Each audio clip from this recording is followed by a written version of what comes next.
Saludos a todas y a todos, muy buenas tardes. Decisión es Conéctate, el espacio de la Dirección de Acompañamiento Universitario. Yo soy Carla Blázquez y les invito a que esta tarde me acompañen en nuestra emisión especial al 25N, Día Internacional para la Eliminación de la Violencia contra las Mujeres y las Niñas. Este día, un grupo de panelistas que nos compartirán su perspectiva sobre la situación actual en cuanto al acceso y ejercicio de nuestros derechos. Un saludo a quienes nos siguen en el canal 18.1 TV WAP, en la plataforma WAP Digital y en la página de Facebook de TV WAP, donde estamos transmitiendo en vivo. Nuestro agradecimiento siempre a este gran equipo de producción que está comandado por Berto Rosales, que hace posible esta emisión, y asimismo también les reiteramos nuestra invitación a seguirnos en redes sociales. Estamos en Facebook como Dirección de Acompañamiento Universitario, estamos en Instagram, TikTok y YouTube como @DAO_WAP. Nuestra información siempre en www.dao.wap.mx y sus temas aquí en Conéctate. Antes de entrar con los temas de esta tarde, les recordamos que la campaña Decisión es Compartir concluye mañana 30 de noviembre.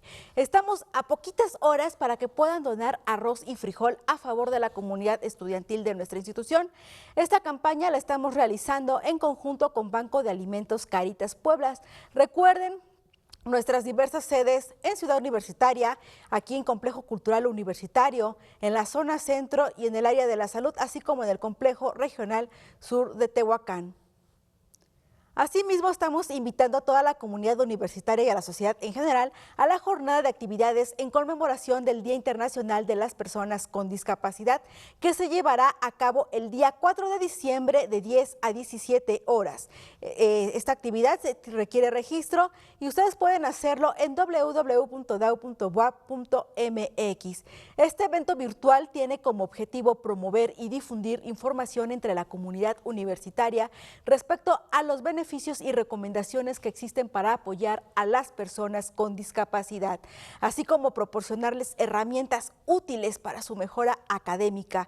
Solo el taller Creando Empatía es presencial, mientras que la plática de liderazgo inclusivo del maestro Miguel Ángel Hernández Correa, así como la de apoyos diversos a las personas con discapacidad, serán de manera virtual. Consulte la programación en nuestras redes sociales.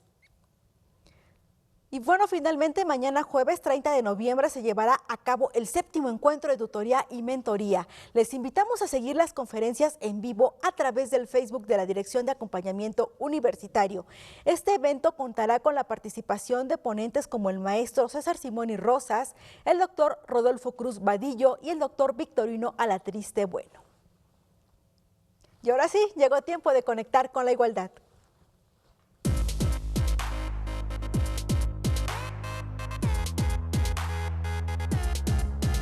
El pasado 25 de noviembre conmemoramos el Día Internacional para la Eliminación de la Violencia contra las Mujeres. Y es que de acuerdo a ONU Mujeres, la ejercida contra las mujeres y niñas sigue siendo una de las violaciones de los derechos humanos más extendidas y generalizadas en el mundo, pues 1 de cada 3 de nosotras hemos sido víctimas de violencia física o sexual al menos una vez en nuestra vida. Lo peor es que sigue silenciada por un sistema que facilita la impunidad, la estigmatización social y la vergüenza que sufren las víctimas. Antes de presentar a las panelistas de esta tarde, vamos a conocer el origen del 25N. Soy Minerva Mirabal. Mis hermanas Teresa y Patria luchábamos contra los crímenes y torturas del dictador Rafael Leónidas por amor a mi país, República Dominicana. Disidentes y resistentes nos conocían como las mariposas, hasta que nuestras alas fueron cortadas. El 25 de noviembre de 1960 nos encontraron muertas. Mi cuerpo yacía junto a mis hermanas en un vehículo al fondo de un barranco. El escuadrón del dictador nos asesinó a golpes e intentaron simular un accidente. Nuestra muerte fue el precedente para que desde 1999, cada 25 de noviembre, el mundo levante la voz contra la violencia contra las mujeres. Si me matan, sacaré los brazos de la tumba y seré más fuerte. Todas las mujeres, todos los derechos, todos los días. Es tiempo de las mujeres. TV WAP, la imagen de la universidad. Agradezco la participación a nuestras panelistas, Meiskin Castillo, ella es activista y política, a Berenice Ayala, coordinadora de Equidad en Ecocrítica, y también a la maestra Isabel Becerra, de la Dirección de Acompañamiento Universitario. ¿Qué tal? Muy buenas tardes. Muchísimas gracias por estar aquí en Conéctate. Lanzo la primera pregunta.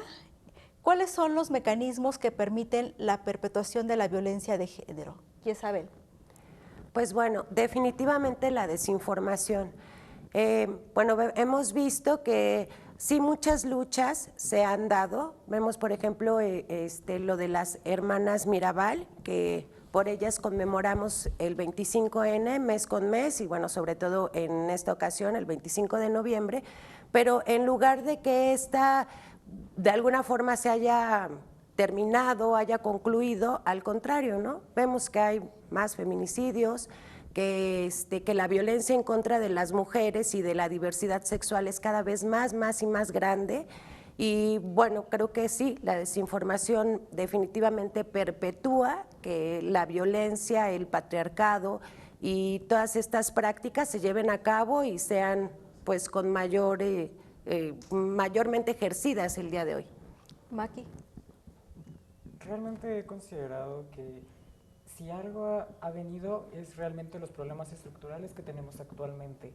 El hecho justamente de que exista un propio sistema machista es en parte lo que ha generado que este tipo de violencia nunca haya sido podido erradicada o nunca se haya detenido en algún momento, o incluso se habla de que se ha disminuido, y sí, se ha avanzado en muchos ámbitos, pero a final de cuentas estamos hablando de que es un sistema estructural que no solamente está establecido en un cierto grupo de personas. A final de cuentas son unas ideas, son acciones, son simples chistes, los cuales terminan generando cosas mucho más grandes en este caso.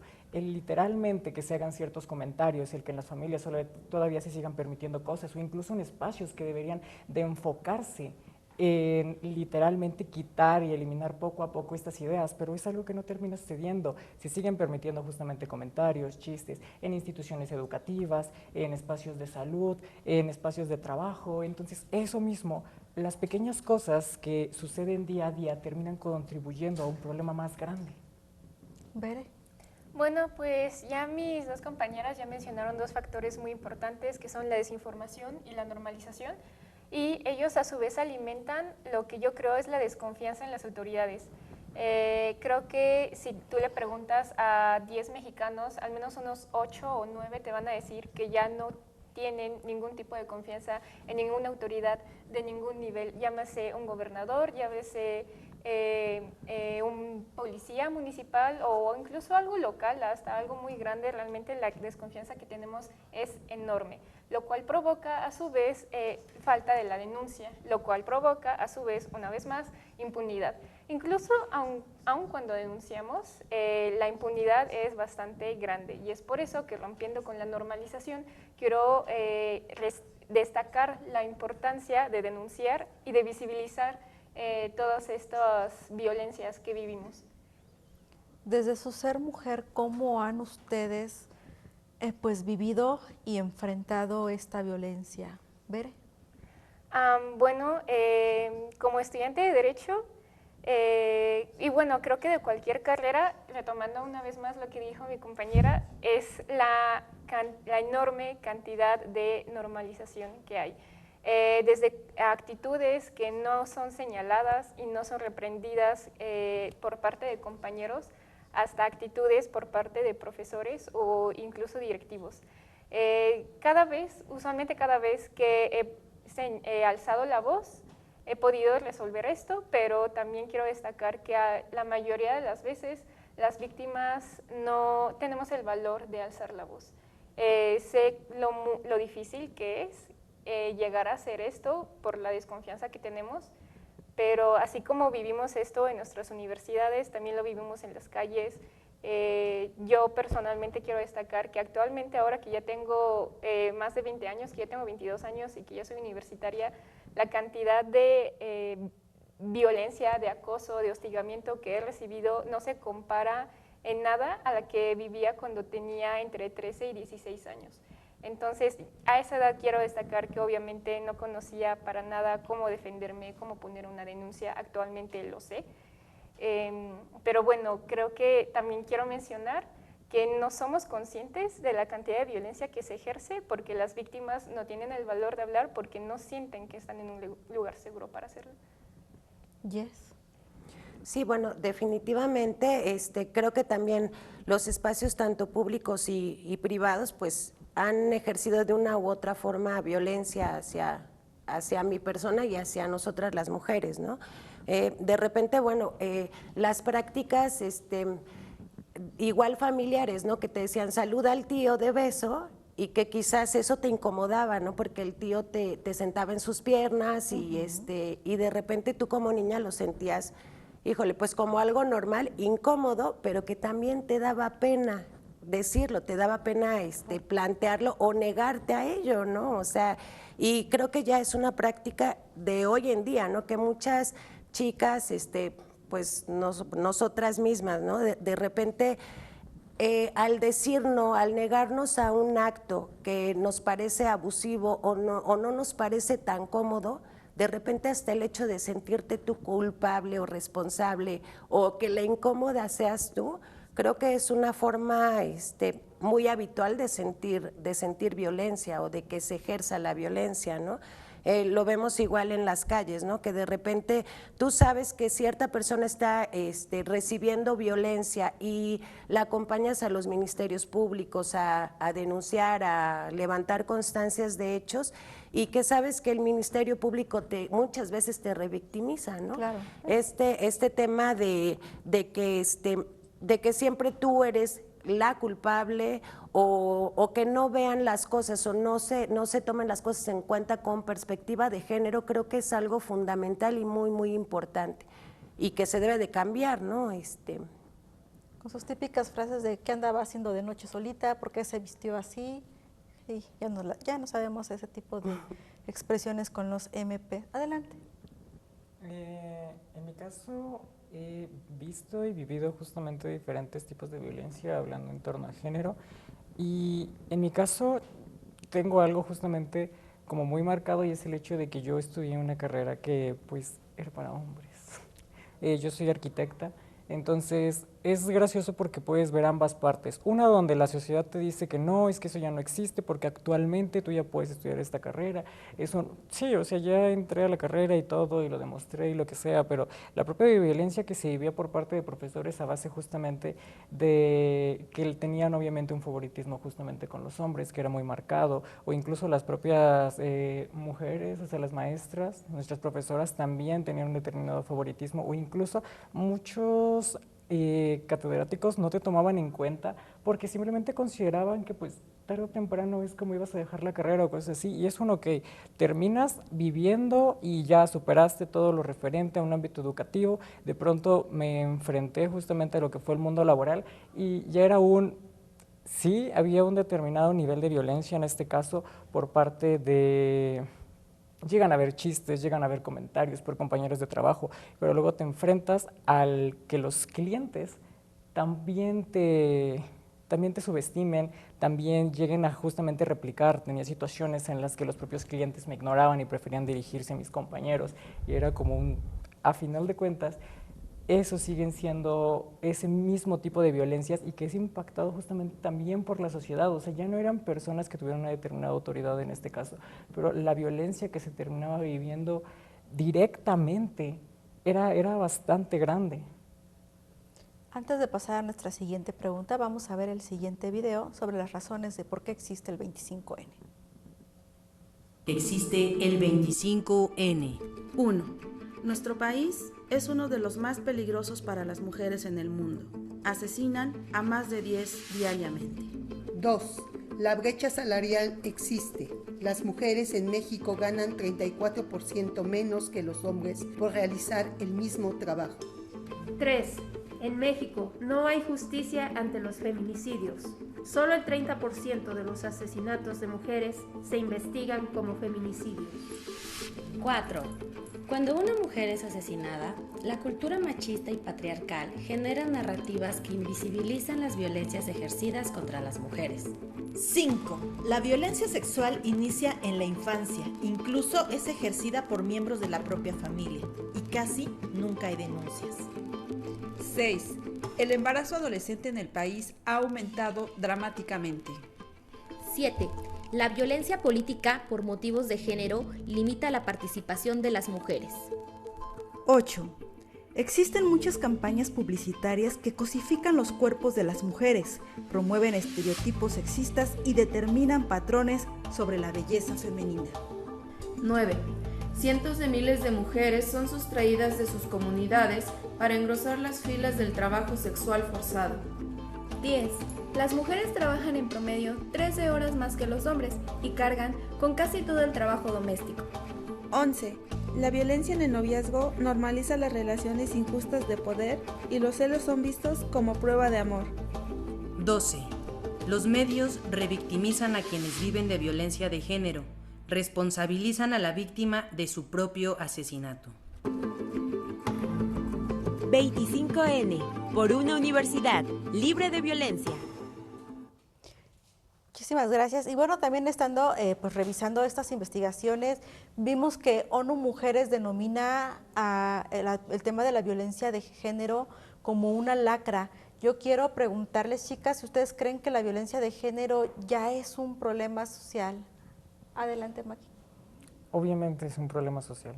Es el tipo de violencia que se experimenta no se queda en solamente un ámbito, se vive realmente en tantos. O sea, en los propios espacios educativos, espacios médicos, el hecho justamente de cómo te llegan a ver, a tratar los doctores, el cómo intuyen muchas cosas solamente por el hecho del género que tienes, en este caso justamente la violencia que se ve hacia las mujeres. En mi caso lo he experimentado justamente el hecho de ser una mujer trans, los prejuicios que se llegan a tener. Hay diferentes tipos de violencias y a final de cuentas todo esto termina repercutiendo a una escala mucho más grande, al hecho de que se vive en tantos espacios, se replica de tantas formas que pareciera que literalmente no estuviera segura en ningún lugar, que pareciera que no importa dónde vayas, si se vive en los ambientes familiares, si se vive en relaciones, a final de cuentas te va a terminar persiguiendo este mismo sistema de opresión, de violencia, que lo experimentas en tantos lados que pareciera que no hubieran realmente espacios seguros, no hubiera dónde ir y obviamente personas que no tienen el acompañamiento o no tienen justamente el conocimiento necesario en este tipo de cosas, pueden llegar a experimentar violencia, discriminación a niveles tan grandes que puede llegar a consumir a las mismas víctimas. Yesa. Sí, bueno, pienso que la violencia de género justamente es un problema estructural que de alguna forma está enraizado en nuestra sociedad, en nuestra cultura, y eso es como para que prevalezca el poder y el dominio jerárquico en cuestiones como la sexualidad, como la heterosexualidad, como pues la violencia en todos los sentidos, ¿no? Pero sí con fines como de poder, ¿no? Como de sometimiento de unos hacia otros. Entonces, sí, no nada más es un tema social, ¿no? Sino es un tema cultural que hay que cambiar, que hay que estudiar, que hay que trabajar muchísimo desde la educación, desde chavitos, desde la primaria, para poder pues para poder cambiar todo este esquema que nos está matando y que nos hace sentirnos inseguras y que nos hace sentirnos no protegidas y que debe de cambiar. Bere. Me llamó mucho la atención lo que dijiste sobre la educación desde pequeños, y es que creo que casi siempre que yo menciono, porque yo sí soy de la idea de que esto es estructural y esto es social, entonces siempre salen los comentarios de, ay, es que no todos los hombres, es que no todos agreden, es que no todos violan o matan, y ahí me deja pensando en varias cosas. Primero, que tienen la idea de que violencia machista es igual a feminicidio, cuando la violencia viene en múltiples formas, o sea, vienen muchas características. Y segundo es que, tal vez no sea tu culpa que nosotros hayamos todos, o sea, tanto hombres como mujeres, fuimos educados en un sistema que lo normaliza y que te enseña a replicarlo completamente. Es muy difícil darte cuenta de esto, y como mujeres también estamos en constante deconstrucción.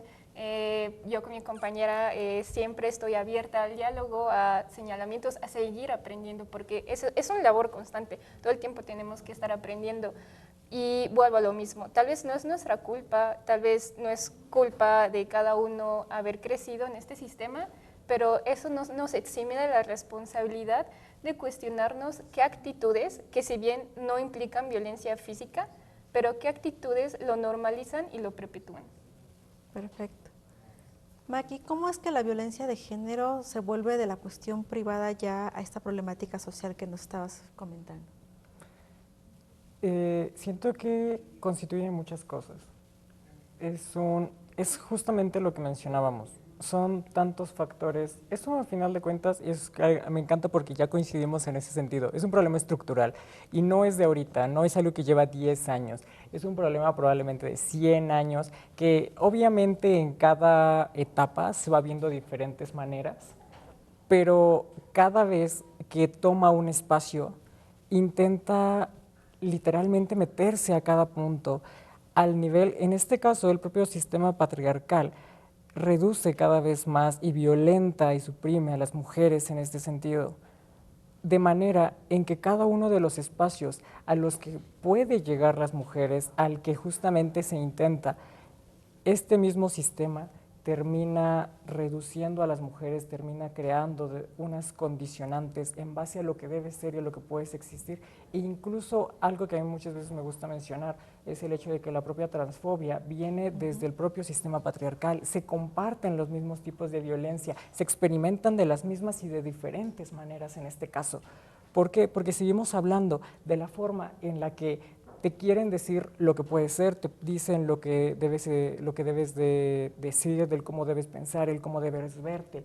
Y estos mismos tipos de violencia se experimentan en cada uno de los ámbitos. Esto mismo termina creando un problema más grande, porque mientras más avanza, a final de cuentas, estos tipos de violencia, termina siendo ya un problema cultural, empieza a meterse en cada aspecto de la vida de una persona. Y obviamente es una problemática social porque es también labor de la sociedad el hecho de encargarse de que cada uno de estos espacios, el ir poco a poco quitando este sistema, combatiéndolo, y a final de cuentas una problemática social tan grande consiste de que cada una de las personas que lo conforman empecemos a darnos cuenta, lo reconozcamos y hagamos algo para cambiarlo. Preguntarte, ¿tú ves alguna diferencia entre la transfobia y la violencia que viven las mujeres? Es que va de la mano. A final de cuentas tiene el mismo origen, que es el propio sistema patriarcal, el machismo y la misoginia.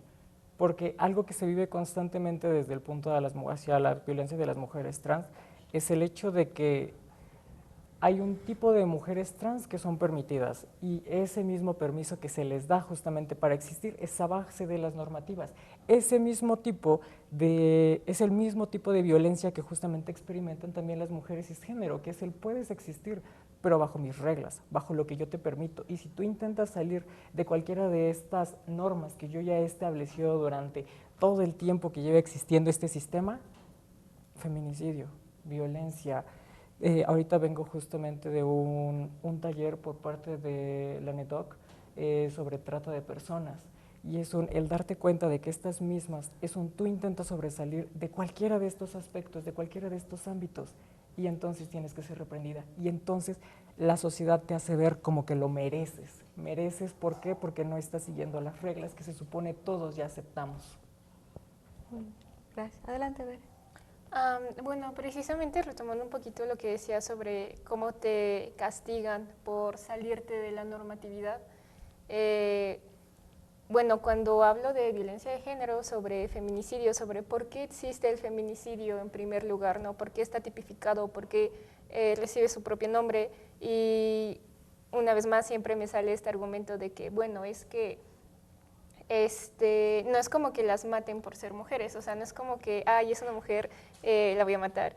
Y somos conscientes de eso, o sea, cuando hablamos de feminicidio no estamos hablando de eso.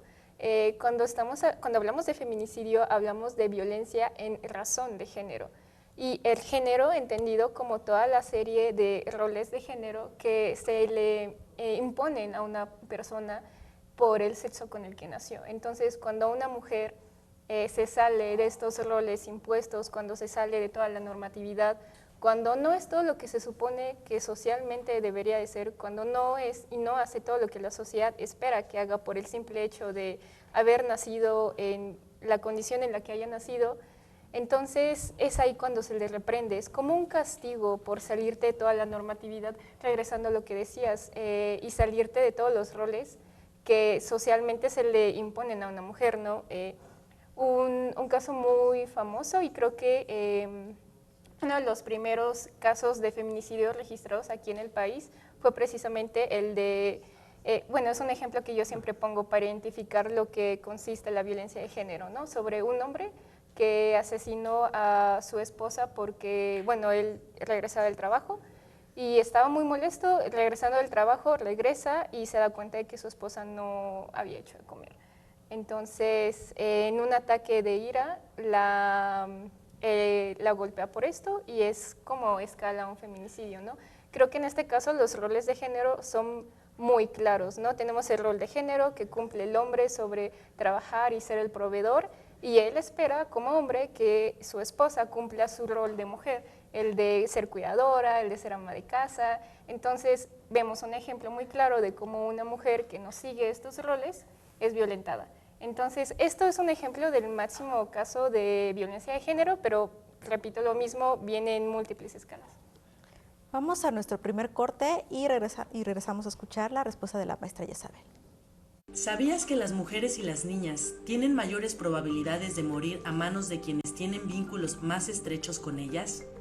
En 2021, alrededor de 45,000 mujeres y niñas de todo el mundo murieron víctimas de sus parejas u otros miembros de su familia, como padres, madres, tíos o hermanos.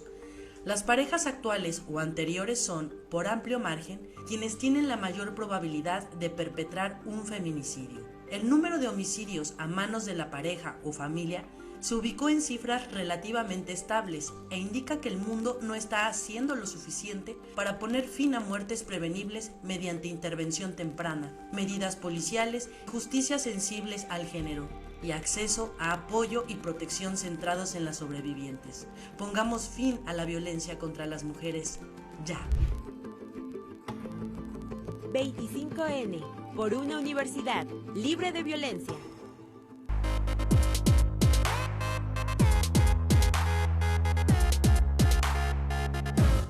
Muchísimas gracias por seguir en Conéctate en nuestra emisión especial al 25N y retomo la plática con nuestras panelistas.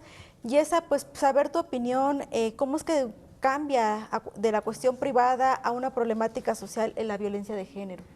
Bueno, pues creo que la violencia de género, cuando los casos privados, aislados, se convirtieron en casos sociales y fenómenos más comunes, fue cuando empieza a cambiar ya en un rubro social, ¿no? Cuando quizás, por ejemplo, ¿no? La violencia doméstica, en donde el esposo, como comentaba nuestra compañera, llegaba y no estaba hecha la comida y por eso la agredió, y entonces todo esto tenía como un fundamento y había una razón de ser, ¿no? Pero ya cuando esto se vuelve en algo estructural, en algo cultural, en algo que, bueno, que ya está pasando de manera masiva, bueno, ya se convierte en un tema social y que es importante tratar, con el que es importante trabajar y visibilizar sobre todo.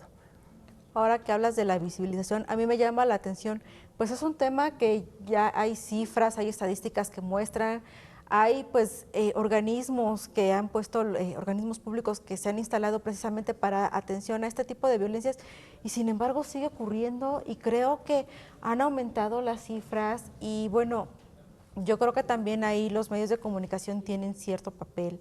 Yo quisiera conocer desde su perspectiva cómo han jugado los medios de comunicación en el tema de la violencia de género. Adelante, Bere. Bueno, yo considero que los medios de comunicación tienen cierto sesgo al momento de compartir noticias. Casi siempre caen en el amarillismo y casi siempre caen en un tema de revictimización. Entonces, muchas veces a las colectivas ya les toca corregir los titulares de las noticias. Así es. Porque cuando, por ejemplo, un hombre comete un feminicidio, entonces la nota no sale como hombre comete feminicidio en contra de tal persona, ¿no? Casi siempre sale como, estudiante sale de fiesta y la encuentran muerta. O ejemplo, la mataron porque llegó muy tarde o porque se puso borracha o cosas así, como una vez más poniendo la culpa en la víctima. Y yo quiero, o sea, hacer mucho énfasis en esto. La culpa nunca, nunca va a ser de la víctima. No hay acto ni conducta que una persona puede tener que debería de costarle la vida. O sea, creo que la violencia, el único caso en el que aplica, y salvo contadas veces, es por legítima defensa, nada más. Y bueno, cuando no se cae en eso de revictimización, también se cae en otro tema muy delicado, que es el manejo de datos sensibles y de imágenes. Muchas veces los mismos medios fomentan como esta morbosidad, y también hay que tener mucho cuidado al momento de difundir como videos o en donde se golpean a una persona o en donde la secuestran o cosas así, porque pues es información que sirve de prueba. Entonces, estas pruebas, estos videos, al momento de llegar a un canal de difusión, de compartirse, de hacerse viral o cosas así, se considera que se contaminan y pues eso, por supuesto, afecta al proceso judicial. Yes. Sí, fíjate, curiosamente en la mañana veía en Twitter o en X el caso de esta chica que era deportista en artes marciales, creo, y que el esposo le pegó. Y entonces, curiosamente, veías los comentarios y decías, ¿y por qué le pegó? O sea, y me parecía como muy preocupante, porque de alguna forma era como una pregunta de estar legitimizando la violencia, ¿no? Y que tendría que haber un porqué, ¿por qué te pegan, no? O sea, como algo normal, ¿no? O sea, una actitud que ese luchador, el esposo, podía hacerle a su esposa, y ella, bueno, con todas las herramientas para también defenderse, porque pues era luchadora de artes marciales mixtas, etcétera, ¿no? Vemos incluso también el caso de Mariana Rodríguez, ¿no? En donde Fox, el 25N, justo la llama dama de compañía, en donde, bueno, a lo mejor las trabajadoras sexuales regulacionistas dirían, bueno, ¿y qué tiene? O sea, ¿por qué te ofende, no? Pero al final de cuentas sabes que esa sí fue una manera de agresión en contra de esta esposa del gobernador de Nuevo León, y que está cañona, ¿no? Y que al final de cuentas sale en los medios de comunicación. Hemos tenido también muchísimos transfeminicidios, últimamente en Puebla, por ejemplo, en donde tú te pones a averiguar los comentarios en los diferentes diarios y sobre todo los que circulan en línea, y decían, no, seguramente tenía SIDA, seguramente, o sea, cosas, ¿no? Siempre justificando y perpetuando la violencia que se va a cometer en contra de las mujeres o en contra de las personas trans, de los niños, o sea, de las personas que están recibiendo el abuso, de las víctimas, ¿no? O sea, el mismo caso de Devani Escobar, ¿no? Que cómo se politizó, polarizó, ¿no? El hecho de que como una chavita estuviera sola y que si se tomó unas copas de más, y bueno, es que ya se hizo una investigación y resulta que llegó a cierta tienda a comprarse 3 botellas de vodka, y entonces como que siempre justificando estos actos que no deberían de ocurrir, ¿no? Y te das cuenta que sí tiene pues totalmente un toque sí político, para no asumir la responsabilidad del que tiene la obligación de protegernos. Como estemos borrachas tiradas en la banqueta, aún así no podemos recibir violencia solamente por el hecho de ser mujeres o vernos vulnerables en ese momento. Entonces es como una forma de lavarse las manos, es decir, usaste falda, eres una persona de cascos ligeros y por eso te mereces que te violen o te mereces que te peguen, ¿no? Adelante, Maki.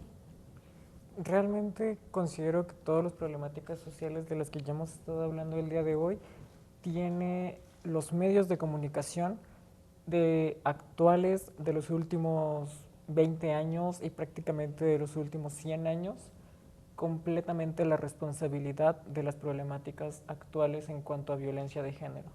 La forma en la que se ha representado justamente en cuanto a violencias a la mujer ha sido también perpetuado por los medios de comunicación, hablando de televisión, radio, películas, en general, el cómo se ha visto, porque a final de cuentas cada uno de estos ha impactado en la forma en la que la sociedad ve lo que es correcto, lo que es permitido, y se crea, irónicamente, actualmente ya lo podemos ver de una manera mucho más fácil en las redes sociales. La propia visión tan polarizada que se tiene actualmente del cómo piensa la gente. ¿Por qué? Porque los algoritmos están literalmente creados para eso, para mostrarte el propio contenido que tú ya consumes. Y si constantemente te están bombardeando con contenido que habla sobre la violencia hacia las mujeres, porque obviamente existe, si ya te lo están presentando redes sociales en la palma de tu mano y con ¿cuántos? Miles, tal vez millones de comentarios con personas que están diciendo exactamente lo mismo que tú. Y todo esto termina siendo a la vez representado por los medios de comunicación. Es obvio que estos sistemas se van a seguir trayendo generaciones por generaciones e incluso solamente van a ir cambiando los nombres. En cuanto, hablando de los medios de comunicación y su responsabilidad a base de la violencia, tenemos también el tema justamente de la violencia hacia las personas trans, que la pésima representación que se ha dado hacia la comunidad y específicamente hacia las mujeres trans, porque es uno de los sectores más vulnerados en este caso. Se ha dado una pésima representación en los últimos años en cuanto a televisión, en cuanto a cine, e incluso hace 200 años se daba el mismo tipo de representación en el teatro.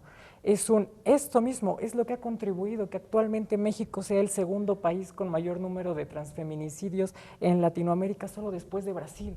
Estamos hablando de ese nivel de cifras, del nivel de discriminación, y volvemos a retomar los mismos temas que llevamos. Cada vez que una mujer trans, que una persona trans no binaria intenta hacer algo, intenta mostrarse, intenta hacer cosas positivas, no solo para la comunidad, que es obviamente importante hacer cosas para nosotros mismos, también justamente para la población en general.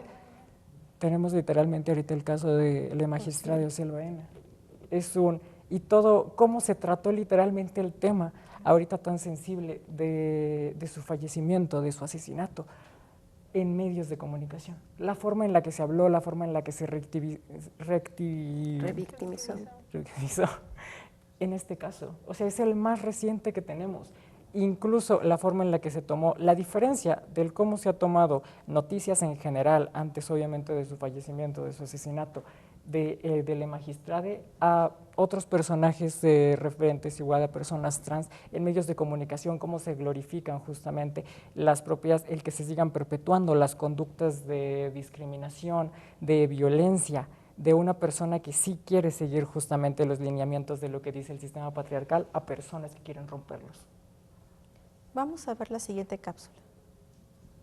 De acuerdo a ONU Mujeres, la violación correctiva es un acto homofóbico perpetrado contra una persona por su orientación sexual o su identidad de género. Su finalidad es obligar a la víctima a comportarse de manera heterosexual o acorde con una determinada visión normativa de la identidad de género. Uno de los casos de violación correctiva más sonados fue el de la futbolista sudafricana Judith Simelane, en 2008. Las activistas recordaron que muchas lesbianas en Sudáfrica han sido blanco de la mal llamada violación correctiva, un crimen en el que el perpetrador tiene como objetivo curar a la víctima de su homosexualidad, convirtiéndola en heterosexual. 25N, por una universidad libre de violencia. Maggie, ¿cuáles crees que serían las medidas de prevención de violencia en todos nuestros ámbitos, en nuestros espacios públicos y privados? Es complicado. En primera, considero que hablando del cómo justamente protegernos en este caso, siempre es bueno conocer los espacios de apoyo, y esto también viene de un problema estructural. Estructuralmente las mujeres han intentado separarlas.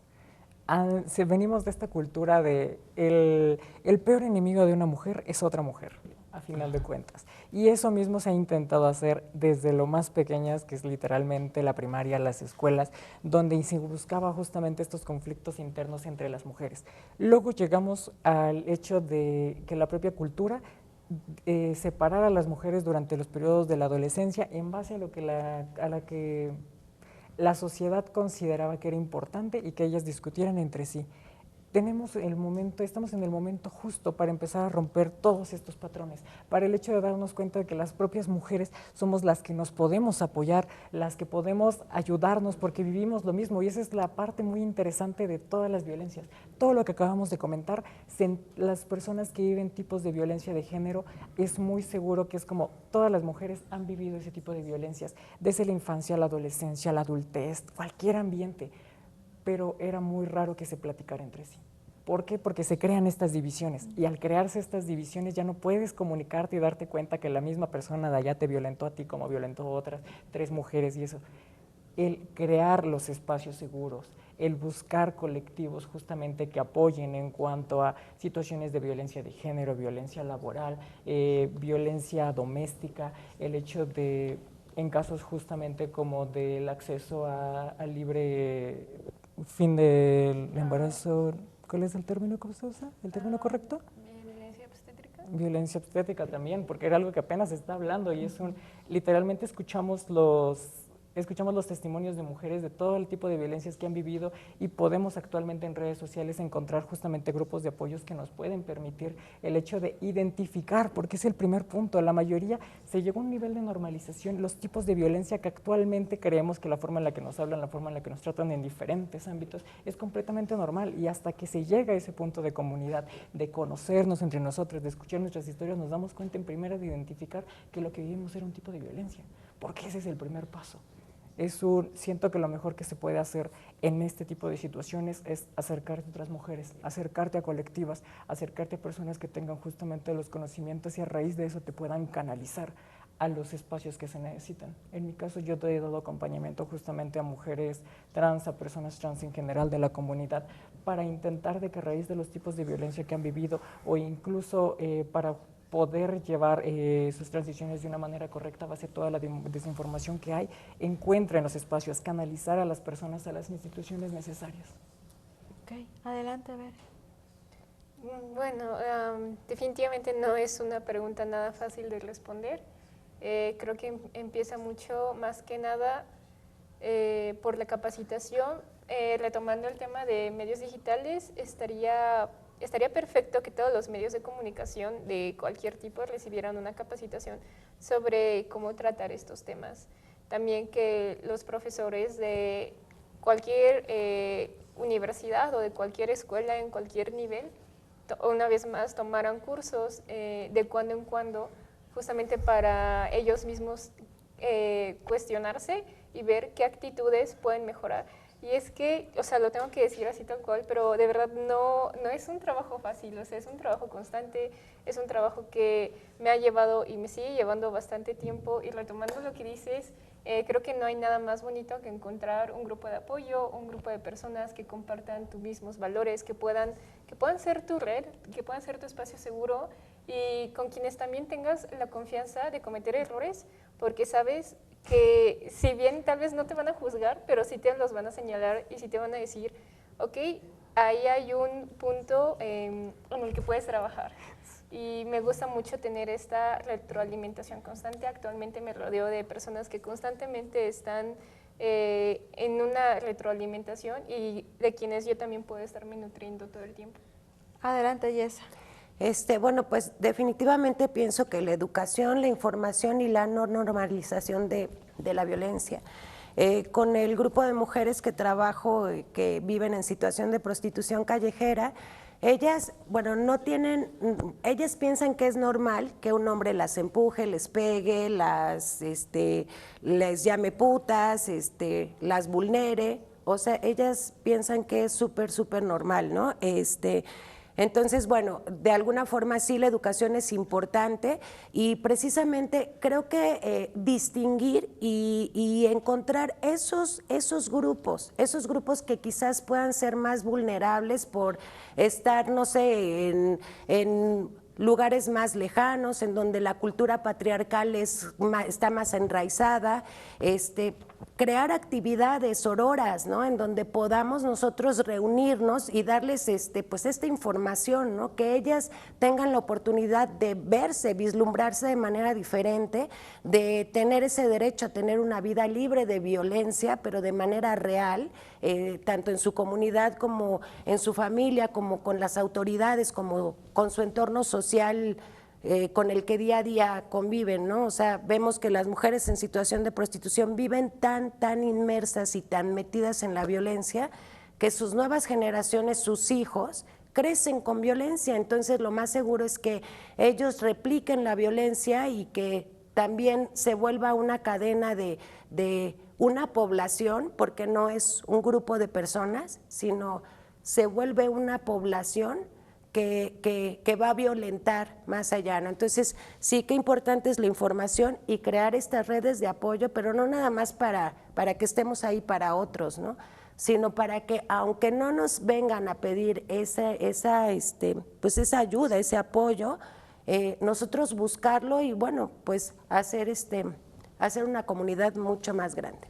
Tuvimos la oportunidad de platicar con la politóloga Malinali García, ya que, bueno, esto nos va a llevar a nuestra siguiente pregunta. Vamos a ver la breve entrevista que tuvimos con ella y ahorita volvemos.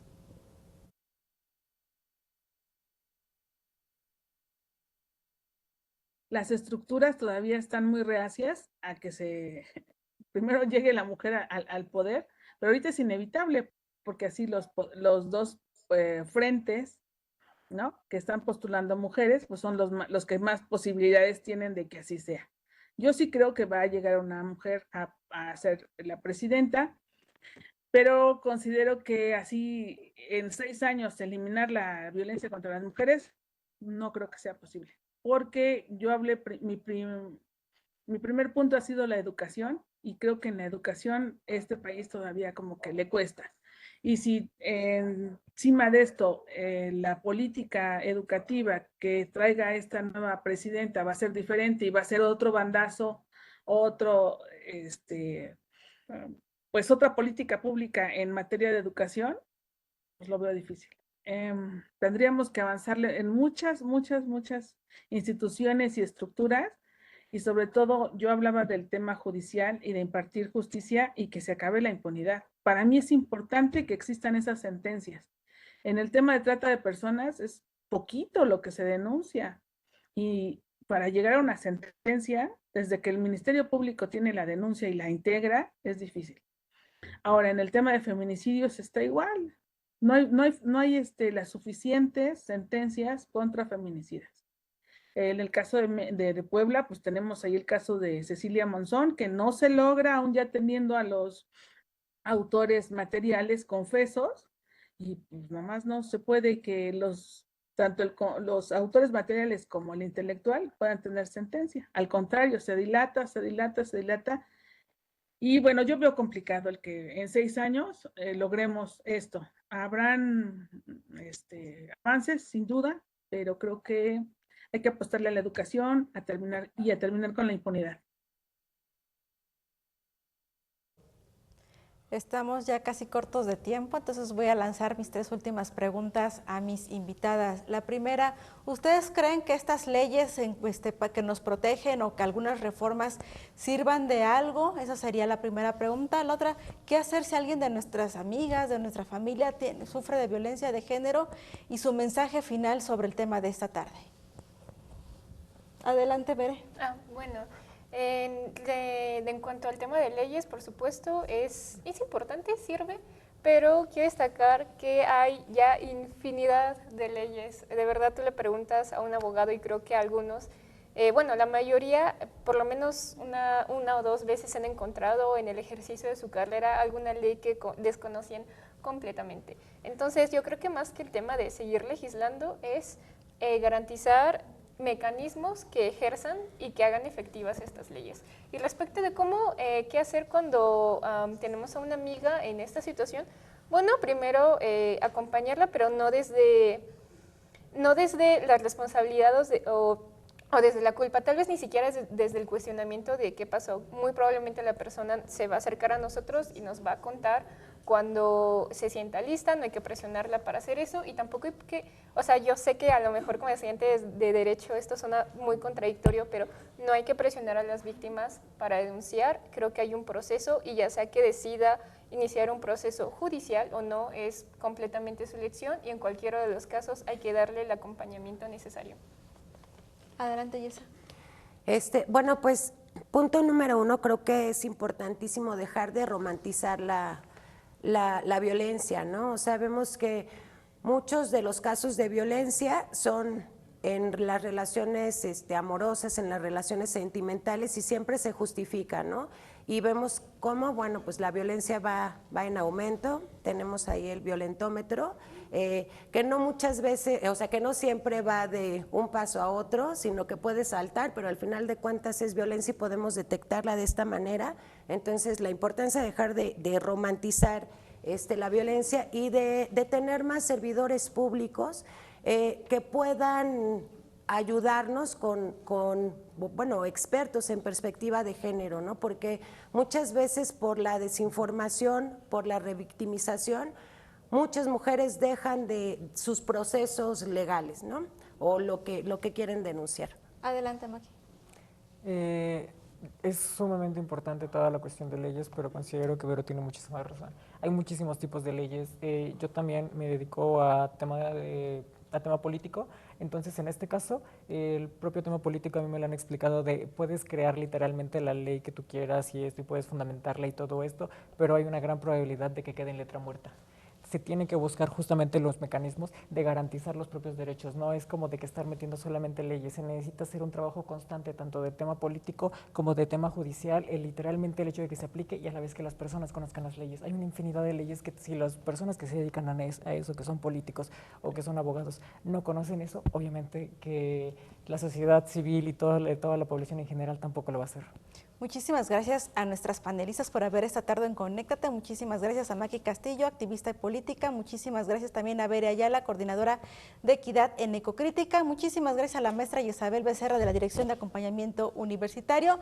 Nos damos, muchísimas gracias por su compañía esta tarde, muchísimas gracias Beto Rosales y a todo tu equipo de producción, a TV Buap por hacer posible esta transmisión, a nombre de la maestra Nadia Caterina Huerta Jiménez, directora de Acompañamiento Universitario y de todos mis compañeras y compañeros de DAU, se despide de ustedes Carla Blasquez, que pasen una excelente tarde.